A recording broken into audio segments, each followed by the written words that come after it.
How's it going, guys? Hope you had a good day, hope you had a good week, and I hope you're ready because we're about to make some seriously powerful and deep chords, just like Yotto, like Artbat, and all sorts of other progressive and deep house artists. So, in fact, you can hear what we're making right now. So, if you want to make that, let's go ahead and get into Ableton and let's make it. All right, so here we are in Ableton. This is my DAW of choice. And as you can see, we don't have too much here, just some simple drums here, and that's it. I'll play it for you so you can hear what we have.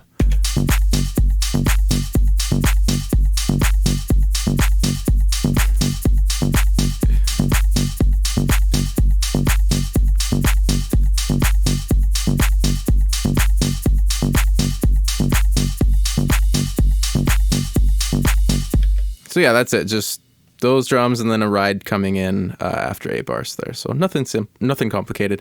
And yeah, you can also hear we have a bass going right here, but it's also very simple. If you watched my first tutorial, you'll know what I mean about syncopated, but this is kind of syncopated. It's on the first beat there and on the first beat of the third beat there, but everything else is syncopated. So it's, I don't know, but no changing notes. It's very simple. So yeah, let's go ahead and let's spice it up with some chords. So one thing to know about chords is how they're kind of like built. And by that, I mean, we use what's called a numbering system. So in every key, there's a 1, 2, 3, 4, 5, 6, 7, and then 8 would be 1 octave higher.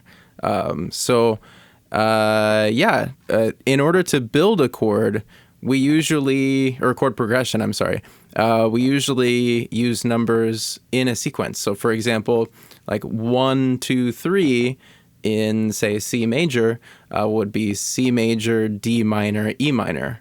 So it kind of goes up the scale like that. So we can use those numbers to kind of like easily put together chord progressions and then build them after, if that makes sense. So, and in dance music, and mostly in like progressive house and deep house like this, there are some pretty common chord progressions, or pretty like well-known chord progressions that I guarantee you've heard before if you like that kind of music. So for example, the one we'll be using today is 1, 4, 6, 5. So, but there are some other common ones. I'll put some on the screen here, just a few others that are common that you can start with. But the key point is that you start usually on the 1. So start 1 and then something. And then you usually end on like a 5.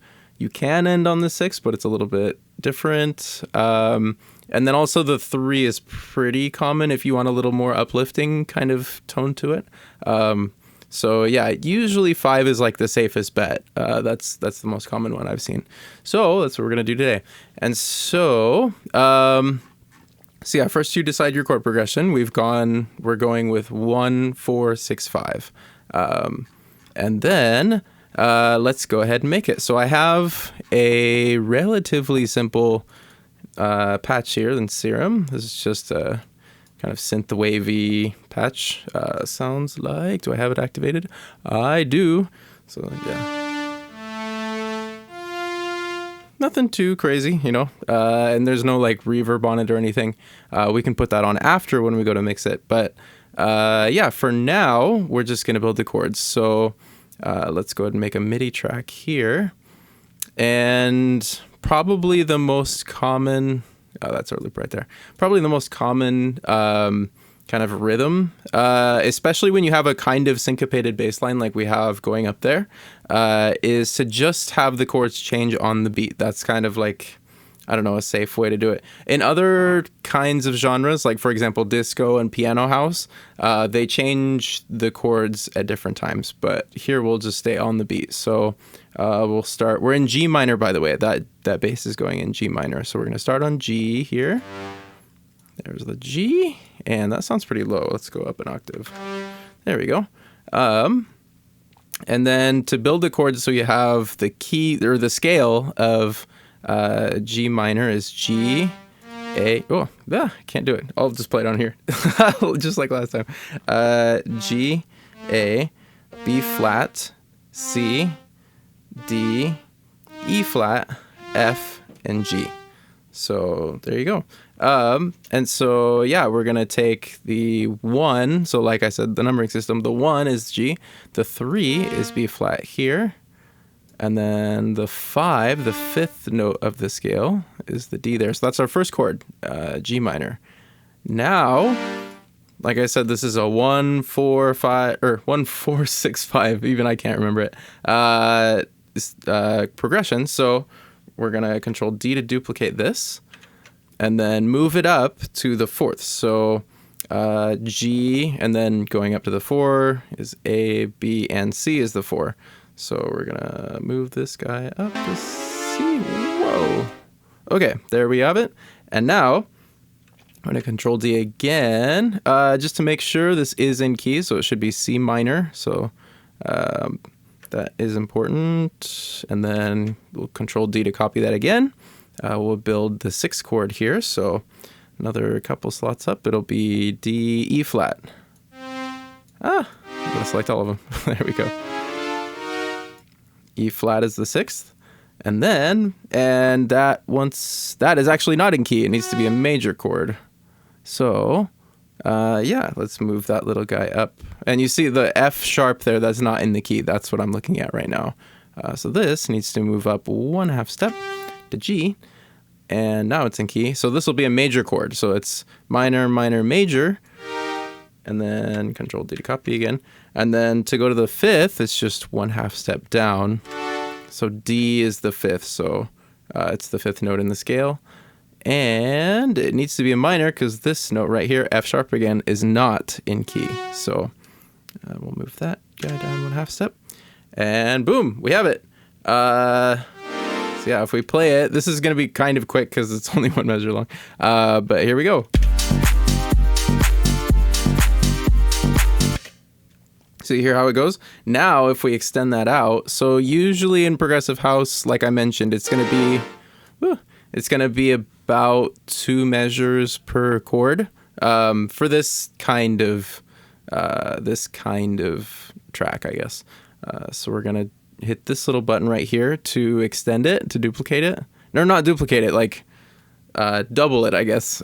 Like, how do you say times to it without implying that a duplicate? I don't know. But yeah, that's what we're going to do here. So hit this button, and all of a sudden now it's 2 bars long. Hit this button again. I think we want it 8 bars. So hit it again, and now it's an 8-bar loop. Why is that only... That's weird. Let's try... Why is it being like that? Oh, the loop. Okay. The loop also needs to be... Whoa. What just happened? This needs to be out here. There we go. Okay, so if you ever run into that issue, that's how you fix it.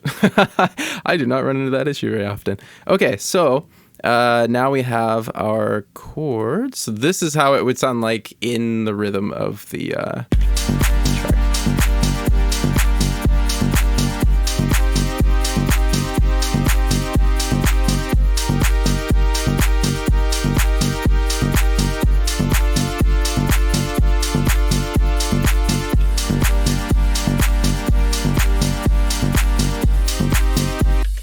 So yeah, there you go.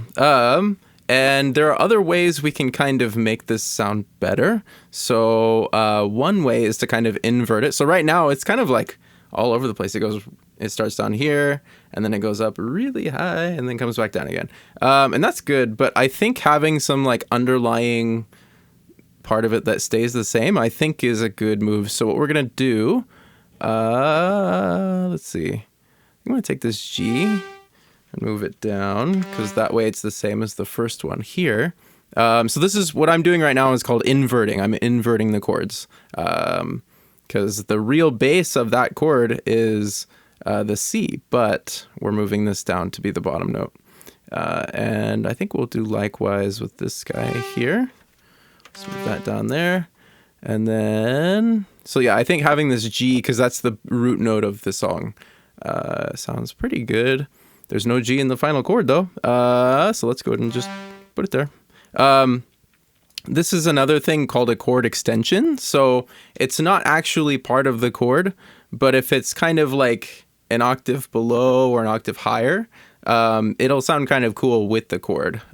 So in this case, if this G was up here and then moved up an octave, it'd be an augmented, I don't even know. But yeah, I'd have to think about it. But yeah, you can do that and it sounds kind of cool. So yeah, this is what it would sound like with those kind of inversions and kind of like keeping it. The main point is kind of keeping it stable. That's the main point here.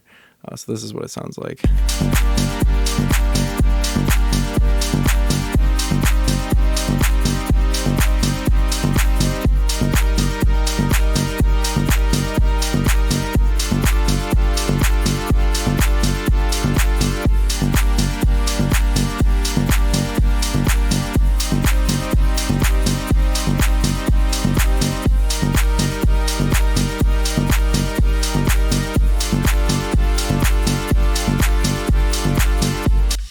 So yeah, there you go. And so yeah, that is cool on its own, but I think there's another way we can spice this track up, and if you listen to the intro, you know what it's going to be already. But yeah, let's go ahead and make an ARP to go with it. So another way to kind of, and this will kind of fill out the high frequencies too. We have a lot of percussion going, but we don't have really a lead or anything yet in this song, so I think this could work pretty well. I have an ARP track here with Ableton's Arpeggiator, and so literally what you do with this Arpeggiator is you put chords into it and it'll spit out a little arpeggio thing. And so for this track, the main point that you want to pay attention to is the rate here. So this will be like how often the little notes play. And then also this style here. So that'll be the pattern that actually comes out. So does it go up all the like da da da da da da da da, or does it go like da da da da da da da da da like that? I don't know, but I'm not very good at doing that. But yeah, so that's what the Arpeggiator does. So we're gonna go ahead and take these chords and literally just Control C and Control V here. And I'll solo it so you can hear what it's doing on its own, and then we'll hear it in the mix. So yeah.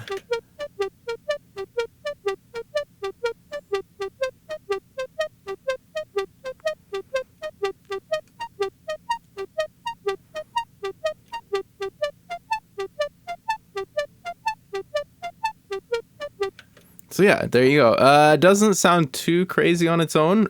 That rhythm with the dotted, this is a dotted eighth note, I think. That's kind of cool. You'll hear it, like when you hear it in the mix, it'll sound pretty decent.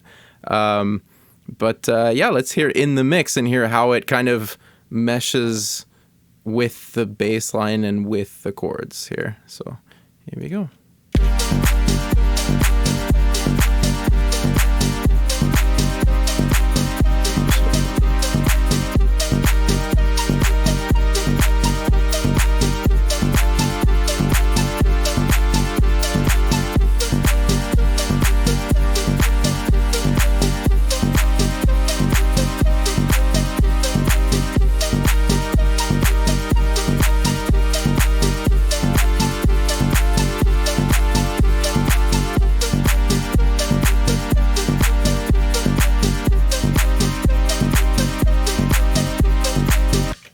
All right, so there you go. Yeah, I was kind of getting lost in it a little bit. But yeah, so basically that's it. Like, yeah, so if you use the 3 steps here, if you use the numbering system, like I described, to come up with a chord progression, and then you decide a rhythm for those chords depending on what other elements in the song you have. So if you have a bass line that's syncopated already, you don't want to be too syncopated, that kind of thing.